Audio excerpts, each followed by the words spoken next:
Good morning class. ठीक है, आज जो हम लोग पढ़ने वाले हैं महाजनपद काल के बाद प्राचीन भारत में विदेशी आक्रमण। जैसे ही महाजनपद काल चल रहा था उसी समय घनानंद के शासनकाल में ईरानी आक्रमण होता है। इसके अलावा सिकंदर का भी आक्रमण होता है। ठीक है, कम जी। तो दो शासकों का प्रमुख रूप से क्या होता है, आक्रमण होता है, जो भारत के इतिहास में इसको याद किया जाता है। पहले बात करेंगे हम लोग विदेशी आक्रमण में। पहला जो आक्रमण होता है देखिए,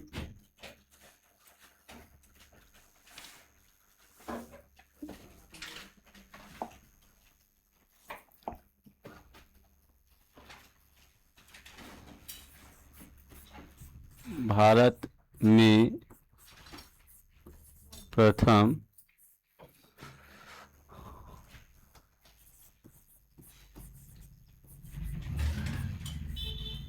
ठीक है, प्रथम जो आक्रमण होता है प्राचीन भारत में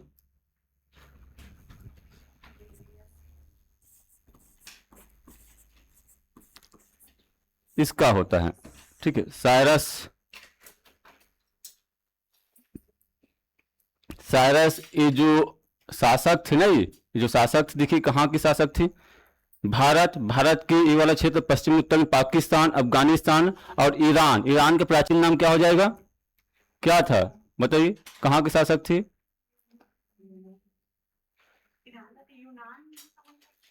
चलो आपको बता रहे कौन सा वंश के शासक थे। ईरान का शासक था, ईरान, या इसी को बोलते हैं ईरान का एक और नाम मिलता है हमें, फारस के शासक थे। किस वंश के शासक थे, देखिए साइरस कम। ठीक है, ये जो थे ना, ये इस वंश का शासक था। ये क्या हो जाएगा, ईरान का ये हकमनी वंश का शासक था, ये हकमनी वंश का। इसका जो आक्रमण होता है सफल नहीं रहता, असफल आक्रमण था। लेकिन इसका आक्रमण क्या था, प्रथम आक्रमण था। मतलब भारत में आक्रमण किया लेकिन जीत नहीं सका भारत के क्षेत्र को। ठीक है, तो भारत में प्रथम आक्रमण किसका होता है, साइरस का होता है। और ये क्या है, साइरस असफल आक्रमण होता है इसका, असफल आक्रमण, असफल, इसका आक्रमण क्या हो जाता है, असफल हो जाता है। ठीक है, भारत में प्रथम सफल आक्रमण इसी का वंशज, इसी के नाती पोते का होता है, बाद में आगे चलकर जो सफल आक्रमण होता है।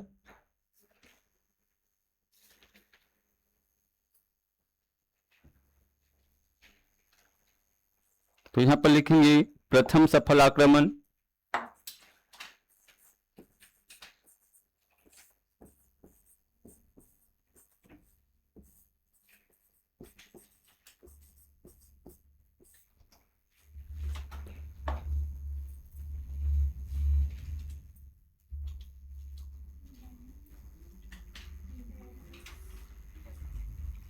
ठीक है, दारा प्रथम, या इसी को डेरियस प्रथम, या इसी को एक और नाम से जानते हैं, देखिए इसी को बोलते दारा बाहु भी बोलते हैं। तो बहुत सारे नाम से इसको जाना जाता है, दारा बाहु प्रथम। भारत में इसका प्रथम सफल आक्रमण इसी का होता है, प्राचीन भारत में। ठीक है, ये जो था ये क्या था, साइरस का वंशज था। क्या था ये, साइरस का वंशज था, ये इसका वंशज था। ये इस कारण इसका भी वंश क्या हो जाएगा, कौन सा वंश हो जाएगा बताइए, हकमनी वंश हो जाएगा। और कहां के शासक हो जाएगा, ये भी हाँ, ईरान या फारस का। ही प्रथम सफल आक्रमण इसी का होता है भारत में। इसका सन देखिए, कौन से सन में आक्रमण करता है, 518 ईसा पूर्व में इसका आक्रमण होता है।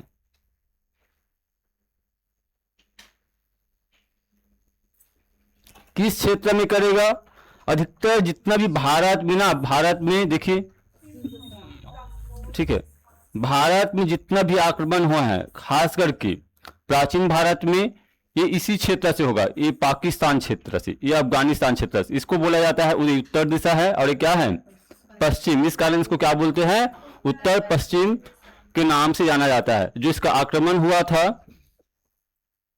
क्षेत्र क्या हो जाएगा, क्षेत्र उत्तर पश्चिम के, इस क्षेत्र में 2 महाजनपद था, ठीक है। क्षेत्र हो जाएगा ये, देखिए यहां पर उत्तर पश्चिम के कंबोज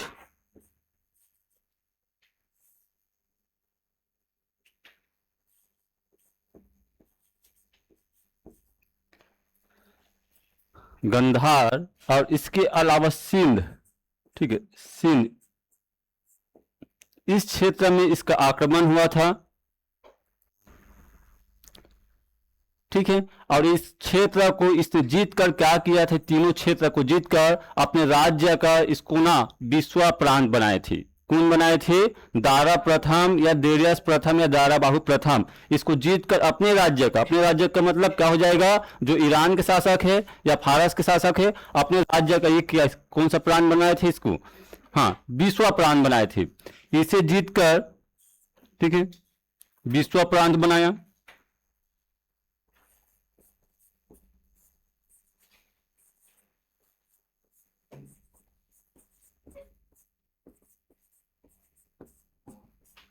अपने साम्राज्य का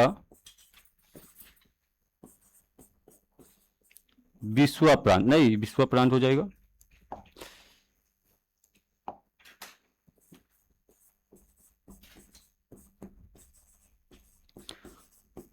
और ये दारा प्रथम का सबसे बड़ा प्रांत था और सबसे अधिक इनकम देने वाला प्रांत था। इनकम मतलब क्या हो जाएगा, जितना इसका प्रांत है ना, उसमें सबसे अधिक आय देने वाला प्रांत कौन था, ये वाला कंबोज गंधार या सिंध, या हम इसको बोल देंगे क्या, उत्तर पश्चिम प्रांत सबसे अधिक आय देने वाला इसका प्रांत है। क्योंकि ये वाला क्षेत्र अपने उपजाऊ के लिए बहुत फेमस था, नदी वाले क्षेत्र है, कृषि के लिए फेमस था, विश्वा प्रांत था ये, ठीक है। सबसे बड़ा प्रांत है ये इसका, कौन सा है, ये वाला प्रांत सबसे बड़ा प्रांत है, वो सबसे अधिक आय देता था, सबसे अधिक आय।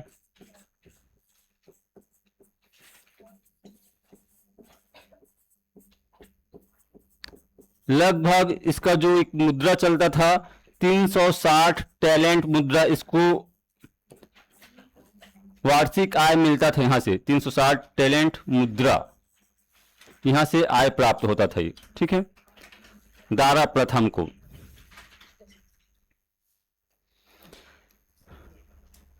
ठीक है, ये हो गया इसका प्रथम सफल आक्रमण। इस आक्रमण की जानकारी हमें कहां से मिलता है, ठीक है, आपको बता रहे हैं, ठीक है, हिस्टोरिका बोली ना ये, सही, हाँ। आक्रमण की जानकारी, चलो इधर लिख रहे ना, आक्रमण की जानकारी कैसे मिलता है, कहां से मिलता है, किसका आक्रमण का, दारा प्रथम या डेरियस प्रथम के आक्रमण की जानकारी कहां से मिलता है,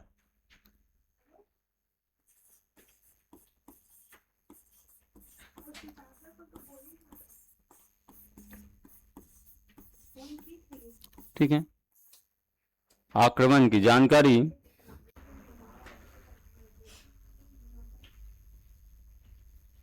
ज्यादा स्पीड में हो रहा है क्या, कई लोग बहुत पीछे रहते ना, इस कारण। आक्रमण की जानकारी हमारे पास इसका 2 सोर्स है, ठीक है। एक पहला बात करते, देखिए, एक है हेरोडोटस, ठीक है, हाँ, हेरोडोटस का एक बुक है, मैं आपको पहले ही बताया था, इस बुक का नाम है, हाँ, हिस्टोरिका, ठीक है।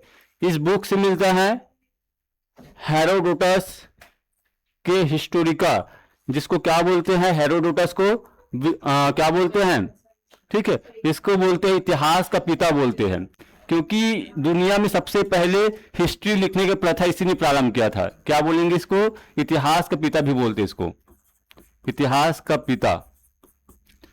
तो ये भारत पर जो आक्रमण होता है इसको लिखा है इसने, किसने लिखा है? हेरोडोटस ने लिखा है। उसका बुक का नाम है हिस्टोरिका है। और सबसे पहले दुनिया में इतिहास लिखने की प्रथा इसी ने प्रारंभ किया, इसी कारण इसको बोलते हैं इतिहास का पिता बोलते हैं। स्टार्टिंग में सबसे पहले क्लास में इसको बताए थे। ठीक है, क्या बोली? जी जी, ठीक। एक तो यहां से जानकारी मिलता है। देखिए जो दूसरा जानकारी मिलता है, इसी शासक का एक अभिलेख मिला है। किसका? दारा डेरियस दारा बाहु प्रथम का एक अभिलेख मिला है। इस क्षेत्र में शासन किया, ठीक है, इस क्षेत्र में शासन किया, तो इसका क्या मिला है? अभिलेख।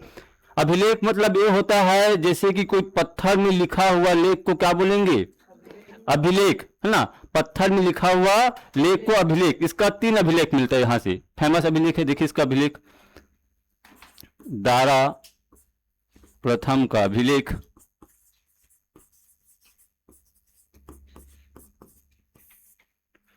यहां से जानकारी मिलता है।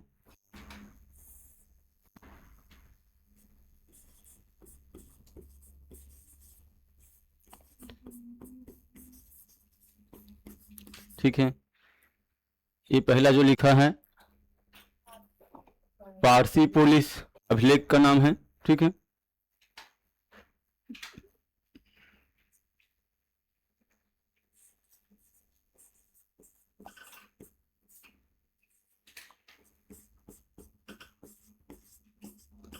सेकेंड लिखा है नक्शे ए रुस्ताम। ठीक है, और तीसरा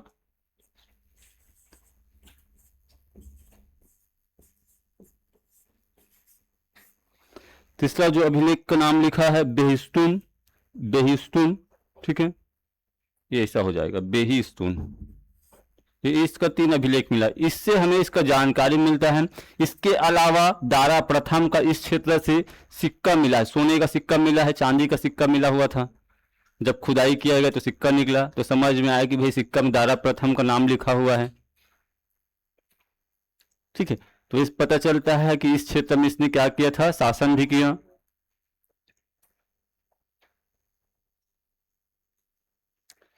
ये हो गया जानकारी। ठीक है, जब दारा प्रथम भारत के पश्चिम उत्तर प्रांत में आक्रमण किया, आक्रमण करके शासन भी किया, ठीक है, तो उसका क्या क्या फायदा होता है भारत को, इसका प्रभाव इसके आक्रमण के, इसको देखेंगे।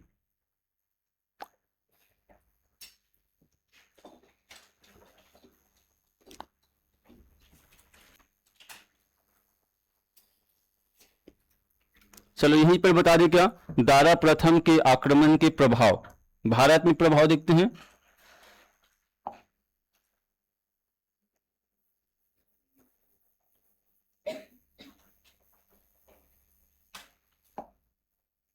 देखिए दारा प्रथम के या ईरानी आक्रमण के प्रभाव भी लिख सकते हैं। आक्रमण के प्रभाव, क्या क्या प्रभाव होता है? देखिए 4-5 प्रभाव पड़ता है।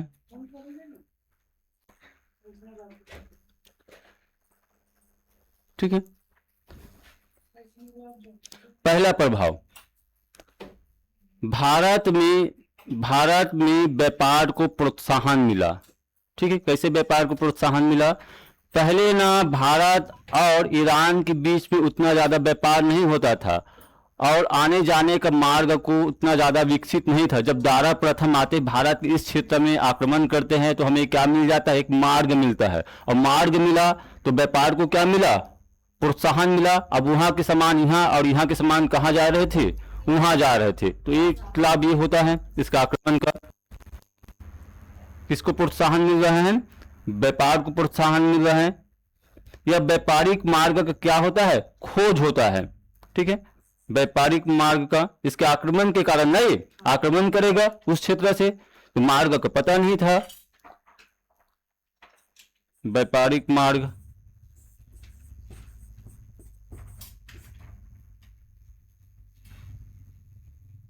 की खोज या व्यापार को प्रोत्साहन मिलता है। एक तो ये लाभ मिलता है।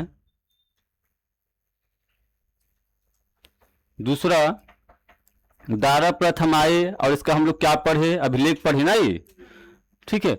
भारत में सबसे पहले अभिलेख लिखवाने वाला लगभग शासक इसी को माना जाता है। किसको? दारा प्रथम को माना जाता है। अब भारत में ना सबसे अधिक अभिलेख लिखवाने वाला शासक कौन है? अशोक है। अशोक का नाम सुने होंगे। अशोक ने अपना उपदेश जो जनता को दिया है किससे के माध्यम से दिया है? अभिलेख, ठीक है। इसी का कॉपी करके अशोक क्या करते हैं? अभिलेख लिखवाते हैं। किसके कॉपी करके? हाँ, अशोक ने जो अभिलेख लिखवाया था वो किससे प्रेरणा लिया था? दारा प्रथम के अभिलेख से ही प्रेरणा लेकर भारत में सबसे अधिक अभिलेख लिखवाने वाला शासक कौन? अशोक, ठीक है। तो इसने क्या किया? भारत में अभिलेख लिखवाने की प्रथा प्रारंभ किया।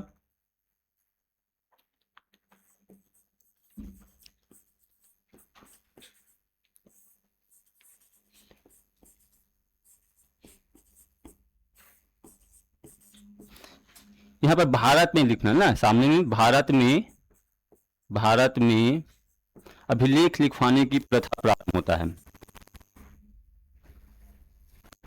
अब अभिलेख क्यों लिखवा रहे? कई लोग नए हैं, ठीक है। उस समय पेन कागज नहीं चलता था, पेन कागज नहीं चलता था, ना तो मेमोरी था, ना तो कुछ भी नहीं था। यदि शासक को अपनी बातों को रिकॉर्ड रखना है तो किस में लिखा जाए? सबसे उचित स्थान क्या है? पत्थर में लिख दिया जाए। पत्थर में लिख दिया मतलब अमिट छाप पड़ गए, कभी भी नहीं मिटेगा और टूटने का भी संभावना बहुत कम रहता है। इस कारण अभिलेख लिखवाया जाता था। अभिलेख लिखवाने की प्रथा प्रारंभ होता है, ठीक है, इसके आक्रमण से।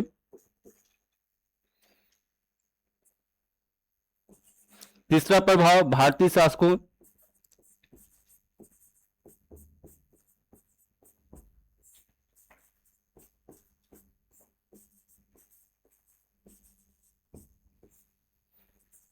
महिला अंगरक्षक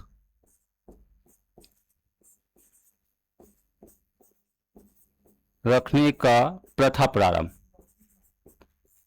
ठीक है। अब देखिए, भारतीय शासकों द्वारा महिला अंगरक्षक रखने का प्रथा प्रारंभ। ये क्या करता था? दारा प्रथम अपने साथ में क्या रखते थे? बॉडीगार्ड के रूप में महिलाओं को रखते थे। किसको रखते थे? महिलाओं को, ठीक है। अब महिलाओं को क्यों रख रहे भैया? पुरुष को रखना चाहिए ना। ये आप लोग देखिए, हमारे जो मुख्यमंत्री है, प्रधानमंत्री है, महिलाओं को तो अंगरक्षक नहीं रखते थे, नहीं रखते ना ये, ठीक है। इन लोग जानते हैं जो पुरुष होंगे ना वो कभी भी मुझे ना उड़ा सकते हैं, ठीक है, उड़ा सकते हैं शासक। तो महिला भी उड़ा सकते हैं, लेकिन महिला थोड़ा क्या होता है, ज्यादा दयालु होता है। ऐसा काम करने से वो 100 बार सोचेंगे।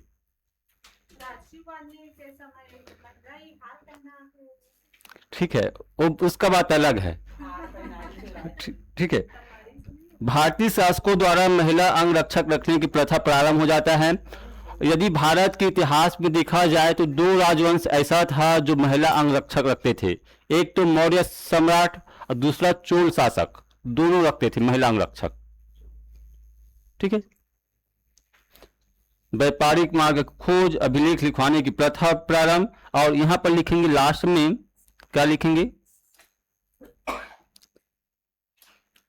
सुनिए इसके बारे में। दारा प्रथम का या ईरान का एक लिपि चलता था, जो उस लिपि को बोलते हैं खरोष्टी। क्या बोलते हैं? खरोष्टी। और एक लिपि का नाम है अरेमाइक, ठीक है। जब इसने इस क्षेत्र में शासन किया, खरोष्टी लिपि और अरेमाइक लिपि को इसने क्या किया? प्रचार किया था, ठीक है। इसी के बाद क्या होता है? अशोक ने भी इसी भाषा में, इसी लिपि में क्या लिखवाए थे? अभिलेख लिखवाए थे, अभिलेख लिखवाए थे। तो भारत में क्या हो जाता है? खरोष्टी और अरेमाइक लिपि का विकास हो जाता है। अभी भी ये वाला क्षेत्र में चलता है ना, खरोष्टी और अरेमाइक लिपि। तो क्या हो जाएगा? चौथा, खरोष्टी और, ठीक है, अरेमाइक लिपि का विकास ये भारत में होता है। समझ में आ रहा है? खरोष्टी और अरेमाइक लिपि का क्या होता है? भारत में विकास होता है इसके आक्रमण के प्रभाव से, ठीक है। इसके अलावा ईरानी संस्कृति भारत में आते हैं और भारतीय संस्कृति कहां चले जाते हैं? ईरान में चले जाते हैं। ये भी प्रभाव पड़ता है, तो इसको आप प्रमुख रूप से याद रखना। ठीक है। भारत में प्रथम विदेशी आक्रमण प्राचीन काल में किसका होता है? साइरस प्रथम का, है ना। लेकिन ये कैसा आक्रमण था? प्रथम सफल आक्रमण किसका होता है? ठीक है। किस वंश का शासक थे? कहां के शासक थे? भारत के किस क्षेत्र में इसका आक्रमण हुआ? ठीक है। इस क्षेत्र को जीत कर ये अपना कौन सा प्रांत बनाते हैं? ठीक है। इस शासक का आय का सबसे बड़ा प्रांत कौन सा था? है ना, उत्तर पश्चिम प्रांत इसका आय का सबसे बड़ा राज्य था और ये स्रोत भी था ये। ठीक है। इसके बाद इसका प्रभाव देखें। इस युद्ध के बारे में जानकारी कहां से मिलता है? और दूसरा क्या हो जाएगा? चल, इसका आक्रमण क्या होता है? कंप्लीट हो गया। ठीक है। प्राचीन भारत में ईरानी आक्रमण कंप्लीट हो गया। अब प्राचीन भारत में यूनानी आक्रमण देखते हैं। क्या देखेंगे? हो गया सभी का? लिख लेना। ये कुछ लोग नए हैं तो थोड़ा समझने में दिक्कत जा रहे हैं। ठीक है, क्योंकि पहली बार क्लास पढ़ रहे हैं। विदेशी आक्रमण के अंतर्गत ही क्या देखेंगे?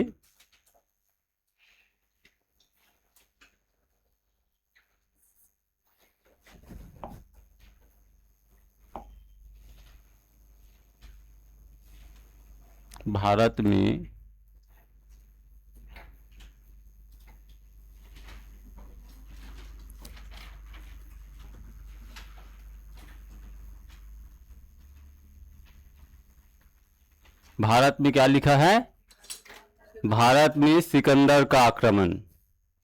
कौन है सिकंदर?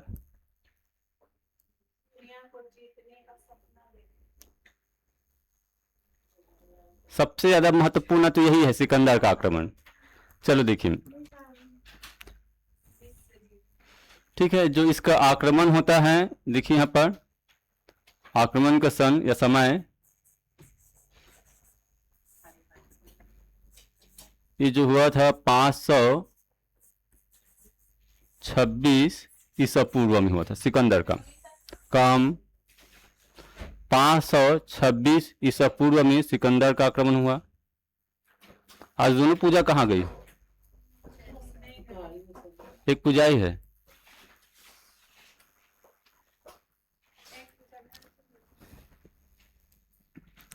चलो, सिकंदर क्यों आक्रमण करते हैं इसका इतिहास देखते हैं। देखिए थोड़ा, सिकंदर कहाँ के शासक था इसके बारे में भी थोड़ा बताएंगे। ठीक है, कहाँ के शासक था? देखिए आक्रमण के समय क्या लिखे? 526 ईस्वी। और जो शासक था ना सिकंदर, शासक कहाँ का था? शासक ये था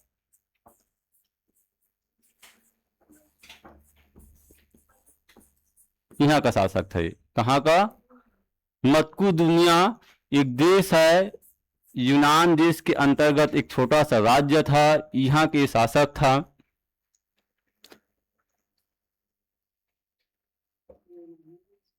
यूनानी थे। ठीक है, चलो इसके बारे में थोड़ा सुनिए। सिकंदर किस क्षेत्र में आक्रमण करते? ये पाकिस्तान है, अफगानिस्तान, ईरान, इराक, तुर्किस्तान। फिर इधर क्या मिलेगा आपको? ऐसे बढ़ेंगे ना तो क्या मिलेगा? यूनान। यूनान एक छोटा सा जगह है जहां पर शासन करता था। क्या कौन कर रहा था? सिकंदर। सिकंदर का गुरु का नाम था अरस्तु। अरस्तु के नाम सुने होंगे? एक दार्शनिक है, आप लोग पढ़े भी होंगे। एक राज्य या शासक को कैसा होना चाहिए अपना वो मत देते हैं ना। हाँ, सिकंदर का गुरु का नाम था अरस्तु। किसका गुरु का नाम? आप थोड़ा इसके बारे में सुनिए। ठीक है, सिकंदर का गुरु का नाम क्या? ठीक है, अरस्तु। और अरस्तु के गुरु का नाम क्या बताइए? सुकरात। इसका भी नाम सुनेंगे। और सुकरात के गुरु का नाम क्या? क्या? प्लेटो। पीएससी के एग्जाम में इसको एक बार ऐसे क्रम में जमाने के लिए दिए थे। ठीक है, तो इसने क्या किया? अपने गुरु से आशीर्वाद लेकर पूरा दुनिया को जीतने के लिए निकल गया था। पूरा दुनिया को जीतना है। ठीक है, नाम भी क्या है उसका? देखिए नाम भी क्या है उसका? सिकंदर था।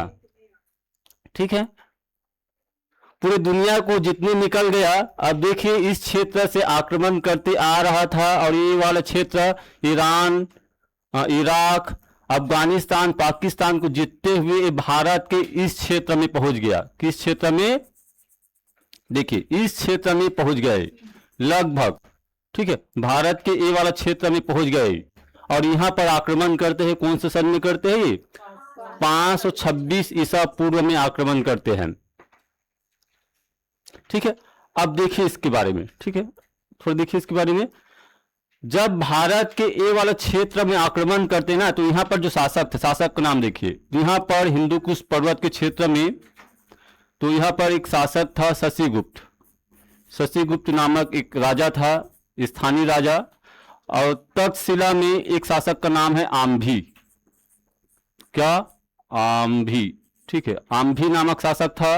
और ये पंजाब वाला क्षेत्र में पोरस था। पोरस का नाम सुने होंगे, इसके नाम पर एक सीरियल भी बना था, पोरस, ठीक है, इसका शासन था। इसके अलावा छोटा छोटा और भी राज्य था। सभी शासक ने, ठीक है, जब सिकंदर का आक्रमण होता है तो सिकंदर से युद्ध नहीं करते। क्या कर लिया? आक्रमण करने से पहले, मतलब युद्ध करने से पहले इसने क्या कर लिया? अधीनता को स्वीकार कर लिया। भाई हम सिकंदर से नहीं लड़ेंगे, सिकंदर क्या है? बहुत शक्तिशाली है। मात्र एक व्यक्ति लड़ा था। कौन व्यक्ति लड़ा था? पोरस लड़ा था। और कहां पर लड़ा था? एक नदी का तट है जिसको बोला जाता है झेलम नदी। और झेलम नदी के प्राचीन नाम क्या लिखे हो? ठीक है, वितस्ता, ठीक है। झेलम नदी के तट पर वितस्ता का युद्ध होता है या झेलम का युद्ध होता है। सिकंदर और पोरस के बीच में भयंकर युद्ध होता है, ठीक है। इस युद्ध में इसने क्या किया था? सिकंदर को अच्छी तरह से टक्कर दिया था, बराबरी का टक्कर दिया था। लेकिन अंत में क्या हो जाता है? पोरस का पराजय हो जाता है। पराजय होने के बाद इसको बंदी बना लिया और इसको पकड़ लिया गया। और पोरस से पूछते हैं, ठीक है, महाशय आपसे, आपको क्या करना चाहिए?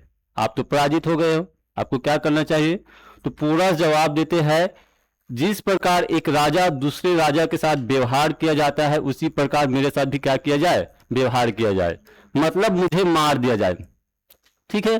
पोरस के बात से प्रभावित होकर सिकंदर ने क्या किया? इसके राज्य और पूरे क्षेत्र को क्या कर देता है? लौटा देता है, ठीक है। तो ये क्या था? यदि देखिए आम्भी, शशिगुप्त, पोरस, यदि तीनों मिलकर यहां पर सिकंदर के आक्रमण को रोकने का कोशिश करते तो शायद सिकंदर यहां पर पराजित भी हो जाते। लेकिन ये शासक पहले से क्या कर दिया था? पहले से क्या कर दिया था? हाँ, आत्मसमर्पण कर दिया था। तो क्या देखेंगे हम लोग? अच्छा, यहां पर इसका गुरु का भी नाम लिख लीजिए, सिकंदर का। सिकंदर का मैं गुरु का नाम बता देता हूं। हाँ, यहां पर लिखे ना, ये इसका गुरु का नाम क्या? अरस्तु था, ठीक है। फिर अरस्तु के गुरु का नाम क्या? सुकरात के गुरु का नाम? और प्लेटो का गुरु का नाम? नहीं पता है, हमारे साहू सर है। आपकी वो साहू सर। आप लोग जो समझो। चलो, आक्रमण का क्षेत्र क्या हो जाएगा? ठीक है, हाँ, आक्रमण का क्षेत्र क्या हो जाएगा? ये का क्षेत्र ये सेम हो जाएगा पश्चिम उत्तर प्रांत, ठीक है। इस चीज को क्या बोलते हैं? पश्चिम उत्तर प्रांत में आक्रमण किया ये।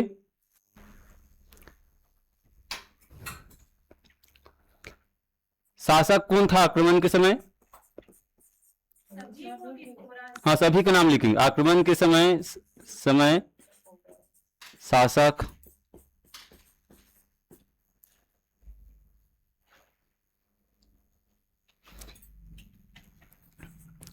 आम्भी, शशिगुप्त और एक पोरस, ठीक है।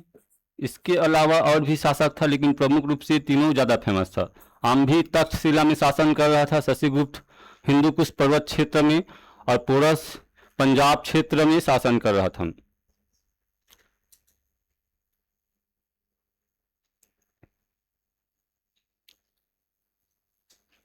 ठीक है। अब देखिए इस चीज में क्या लिखेंगे, हाइडे स्पीच, हाँ, वितस्ता, प्राचीन नाम किस नदी का है, झेलम, ठीक है, या झेलम या हाइडे स्पीच, ठीक है, हाइडे स्पीच का युद्ध। और इस युद्ध को इंपॉर्टेंट करना कब हो रहा है ये बताइए, 500, हाँ, ईसा पूर्व में हो रहा है ना, जब आक्रमण किया था उसी समय। वितस्ता, झेलम, हाइडे स्पीच विभिन्न प्रकार के नाम से जाना जाता है। इसको खास करके जो यूनानी लेखक है इस नाम से वर्णन किया है, हाइडे स्पीच। हमारे जो भारतीय लेखक है किस नाम से, वितस्ता या झेलम के नाम से वर्णन किया है। क्या हुआ इसमें, सिकंदर ने पोरस कहां के शासक था ये, पंजाब का, नहीं, पोरस को पराजित किया,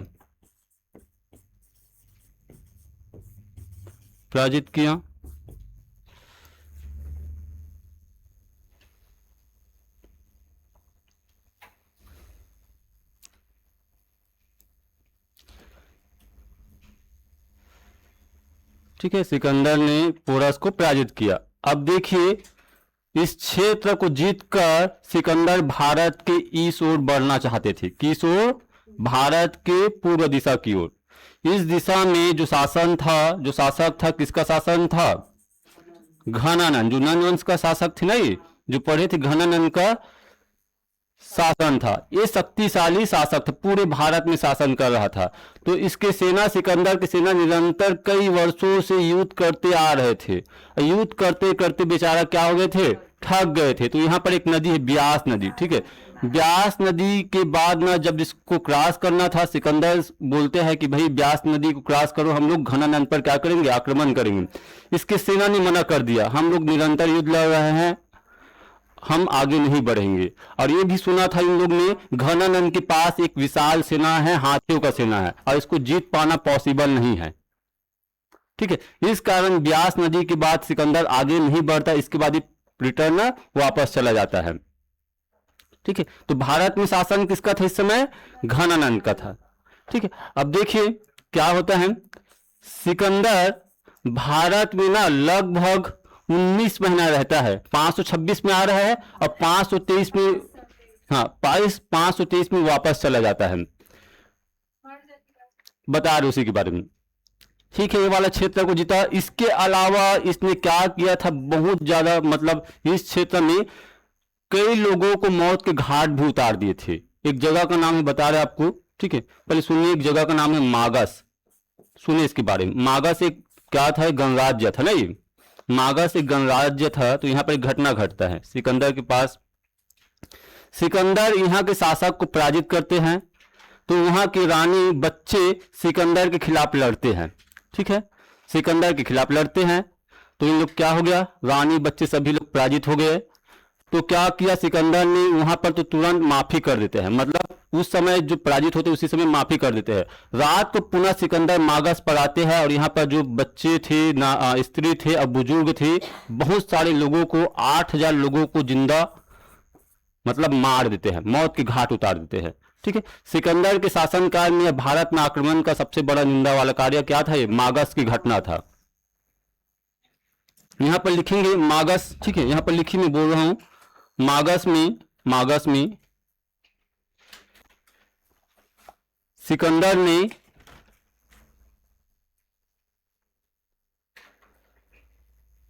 7,000 लोगों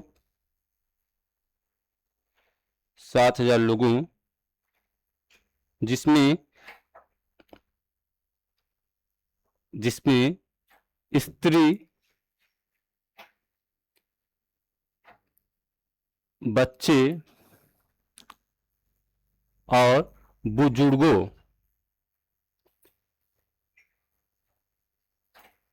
की हत्या कर दी, ठीक है। और यहाँ की जो रानियां थी सिकंदर के खिलाफ लड़े भी थे ना, ये इसको याद रखना क्योंकि इसको भी एग्जाम में पूछा गया है। कहाँ की महिलाओं ने सिकंदर के खिलाफ लड़े थे, तो क्या हो जाएगा, मागध का। ठीक है, सिकंदर, अब देखिए इसके बारे में, सिकंदर लोग इधर से आए थे ना, जब वापस जाते हैं यहां से इन लोग दो मार्ग से वापस जाते हैं। ठीक है, 19 माह तक भारत में शासन करते हैं और दो मार्ग से वापस जाते हैं। एक तो जिस क्षेत्र से आया था उसी क्षेत्र से जाता है, इसका जो मुख्य सेना था। ठीक है, और सिकंदर अपने नेतृत्व में कुछ सेना लेकर इस क्षेत्र से चले जाते हैं। आप लोग जानते होंगे क्या है आपका समुद्र तट है, ये समुद्र के तट तट ही क्या चले, वहां पर वापस चले जाते हैं। जब वापस जा रहा था तो ईरान में एक जगह है बेबीलोन। ठीक है, बेबीलोन में ना सिकंदर का मृत्यु हो जाता है, क्योंकि ये भी निरंतर कई वर्षों से लड़ रहा था और बुखार से इसको क्या हो गया था, बुखार के कारण इसका मृत्यु हो जाता है। मतलब इसको क्या हो गया था, टाइफाइड बीमारी हो गया था। टाइफाइड की वजह से सिकंदर का बेबीलोन में क्या हो गया, मृत्यु हो गया। मात्र 33 वर्ष की आयु में इसका मृत्यु हो जाता है। ठीक है, कब मृत्यु होता है, तो हम लोग लिखेंगे, इसको लिखेंगे सिकंदर, लिखिए है ना, सिकंदर की मृत्यु यहां पर लिख रहे, चलो लिख देते हैं सिकंदर की मृत्यु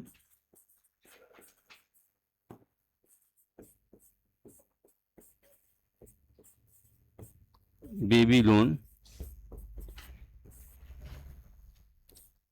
523 ईसा पूर्व।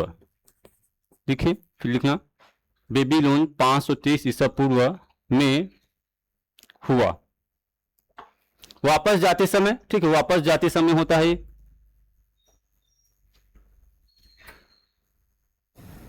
और भारत में लगभग कितने महीना रहता है, कितना महीना, हाँ भारत में 19 माह रहता है। ठीक है, अब देखिए एक चीज और है, सिकंदर में सैन्य गुण कूट कूट कर भरा हुआ था। मतलब सैनिक गुण, आक्रमण करने के गुण कूट कूट कर भरा था, लेकिन प्रशासनिक गुण नहीं था सिकंदर में। 19 माह यहां पर रहता है, अपने शासन को इसने स्थायी नहीं दिया था। किसको, अपने शासन को स्थायी नहीं दिया था। ठीक है, तो इस प्रकार देखा जाए सिकंदर में तो सैन्य गुण था बट प्रशासनिक गुण नहीं था। प्रशासन को इसने स्थायी नहीं दिया था, निरंतर लड़ते आ रहे थे, लड़ते आ रहे थे। भाई जो लड़ रहे हो, जिस क्षेत्र को जीत रहे हो वहां पर आप सत्ता स्थापित कीजिए, ज्यादा अच्छा रहेगा। ठीक है, तो ऐसा गुण नहीं था। समझ में आया इतना। अब देखिए इसके बाद कुछ फैक्ट और, सिकंदर के भारत में आक्रमण का क्या क्या प्रभाव पड़ता है। ठीक है, पहला देखिए, पहला हमें एक ही मार्ग का पता था, अब सिकंदर किस मार्ग से वापस गया है, तटी मार्ग से। ठीक है, एक नया मार्ग का क्या होता है, विकास होता है, जिससे भारत और यूनान या पश्चिमी देशों के साथ भारत का व्यापारिक क्या होता है, विकास होता है, व्यापार को प्रोत्साहन मिलता है। हो गए क्या ये, चल सिकंदर के आक्रमण का भारत में प्रभाव।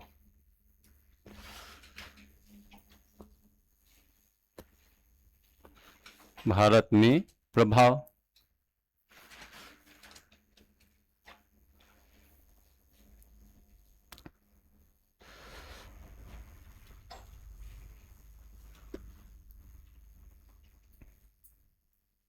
लिखते जाइए, 4-5 टॉपिक हैं। सांस्कृतिक,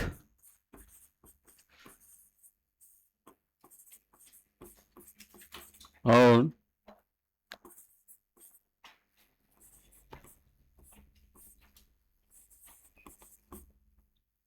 ये लिखा सांस्कृतिक, लिखा ना, सांस्कृतिक और व्यापारिक मार्ग को प्रोत्साहन, एक तो ये है। दूसरा, ठीक है, सिकंदर जब भारत में 19 माह रहता है तो इसने 2 नगर बसाया था। भाई शासन कर रहा है 19 महीना तक, भारतीय शासक भी देख रहे हैं ना ये।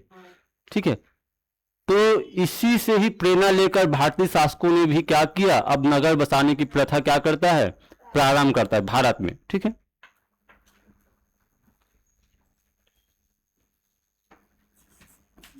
नगर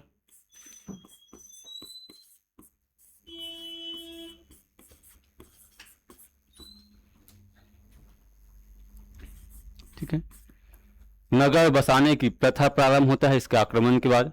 ठीक है, तो सिकंदर द्वारा, मैं यहीं पर लिख दूं क्या, सिकंदर द्वारा बसाए गए नगर, लिखें यहाँ पर ब्रैकेट में।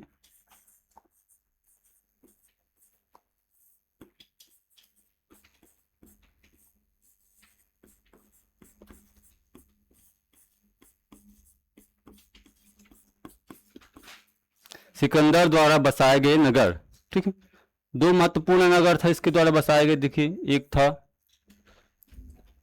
जहां पर इसने पोरस को पराजित किया था ना, ये वही स्थान पर एक नगर बसाता है। उस नगर का नाम क्या है?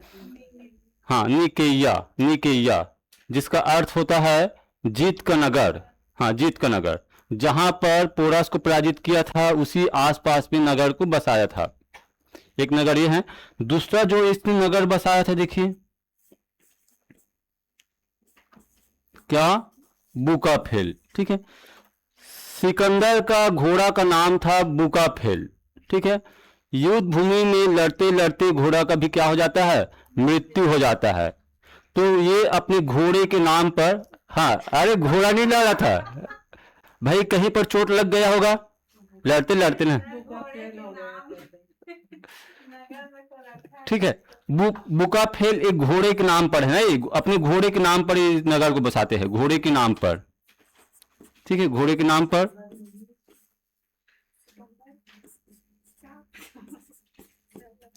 घोड़े के नाम पर ये नगर बसाते हैं।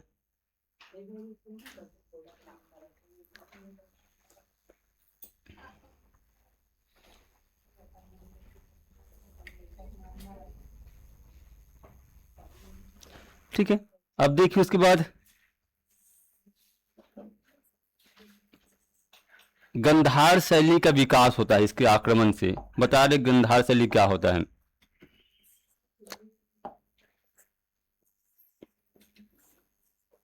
भारत में गंधार शैली का विकास, मूर्ति बनाने का भारत में दो शैली है, आप लोग जानते होंगे। एक मथुरा शैली है, दूसरा गंधार शैली। गंधार शैली कहाँ से आया है? यूनान से आया है। सिकंदर कहाँ से था? यूनान।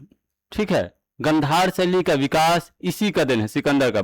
अभी तुरंत नहीं होता, लेकिन आगे चलकर ये क्या होता है, जैसे हम पढ़ेंगे ना कनिष्क के शासनकाल में, तो मूर्ति बनाने का दो शैली का विकास होता है। एक तो गंधार शैली, दूसरा क्या होता है, मथुरा शैली। ठीक है, ये इसी का दिन है, सिकंदर का या यूनानी का दिन है। चौथा, भारत में इतिहास लिखने का प्रथा नहीं चलता था। सिकंदर भारत में आए थे, अपने साथ दरबारी लाए थे, उसके दरबारी क्या करते थे, इतिहास लिखते थे। ठीक है, तो हमारे पास इतिहास जानने का स्रोत नहीं था। जो हम लोग पढ़ रहे हैं ना, सिकंदर के दरबारी के इतिहास की जो रचना है वहीं से पढ़ रहे हैं। तो चौथा क्या लिखेंगे, लिखिए, इसको बोल रहे हैं। ठीक है, लिखिए चौथा, लिखिए भारत में इतिहास लेखन में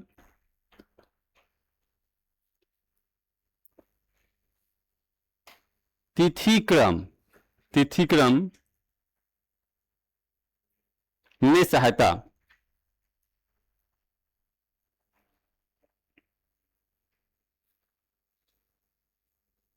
ठीक है, अब एक चीज और सुन ले, ठीक, एक चीज और सुन लीजिए।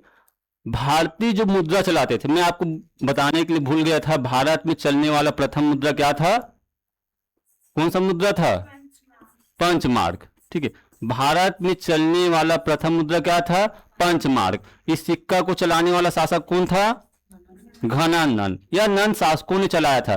पंचमार्क सिक्का क्या था, जैसे कि कोई सिक्का बन गया तो इसके ऊपर लोग क्या लगाते थे, इससे थप्पा लगाते थे, सील लगाते थे, इसको बोला जाता है पंचमार्क। ठीक है, भारत में लेख वाले सिक्का सबसे पहले इसने चलाया था, यही शासकों ने। कौन सा, सिकंदर। हाँ, मतलब इसी से क्या मिलता है, प्रेरणा मिलता है। भारत में लेख सिक्का चलाने का प्रेरणा किससे मिलता है? सिकंदर से ही मिलता है। ठीक है, इस प्रकार सिकंदर के आक्रमण क्या होता है? कंप्लीट होता है।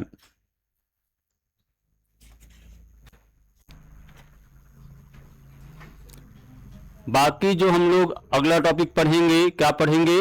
बौद्ध धर्म और जैन धर्म, धार्मिक आंदोलन के अंतर्गत पढ़ेंगे। ठीक है, बाकी कल देखते हैं।